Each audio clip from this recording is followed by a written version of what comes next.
వరంగల్ నగరంలో రౌడీ ముక్కలు బరితెగిస్తున్నాయి. మత్తులో బొగుతూ సామాన్య ప్రజలపై దాడులకు తెగబడుతున్నారు. తాజాగా మిల్స్ కాలనీ పోలీస్ స్టేషన్ పరిధిలోని గణపతి ఇంజనీరింగ్ కాలేజ్ ఎదురుగా ఉన్న ఓ టీ స్టాల్ వద్ద 7 యువకులు వీరంగం సృష్టించారు.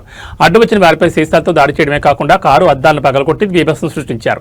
ఈ ఘటనతో స్థానిక ప్రజలు తీవ్ర భయాందోళనకు గురవుతున్నారు. వరంగల్ నగరంలో శాంతి భద్రతల పరిస్థితి ప్రశ్నార్థకంగా మారుతోంది. సోమవారం సాయంత్రం 6:30 నుంచి 7 గంటల సమయంలో గంజాయి మరియు మద్యం మత్తులో ఉన్న 7 యువకులు గణపతి ఇంజనీరింగ్ కాలేజ్ సమీపంలోని టీ స్టాల్కు వచ్చారు.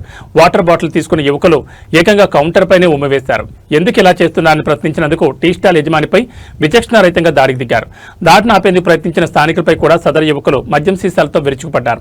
అంతటితో కాకుండా అక్కడ నిలిపి ఉన్న కారు అద్దాలను సైతం ధ్వంసం చేసి హల్చల్ చేశారు. మిల్స్ కాలనీ పోలీస్ స్టేషన్ పరిధిలో ఇలాంటి గంజాయి బ్యాచ్ల ఆగడాలు నిత్యం జరుగుతున్నాయని, రాత్రి వేళలో బయటకు రావాలంటేనే భయమేస్తుందని స్థానికులు ఆవేదన వ్యక్తం చేస్తున్నారు. బాధితుడి ఫిర్యాదు మేరకు కేసు నమోదు చేసుకున్న పోలీసులు పరారీలో ఉన్న 7 రౌడీ ముక్కల కోసం గాలింపు చర్యలు చేపట్టారు. నగరంలో గంజాయి విక్రయాలపై పోలీసులు కఠిన చర్యలు తీసుకోవాలని ప్రజలు డిమాండ్ చేస్తున్నారు.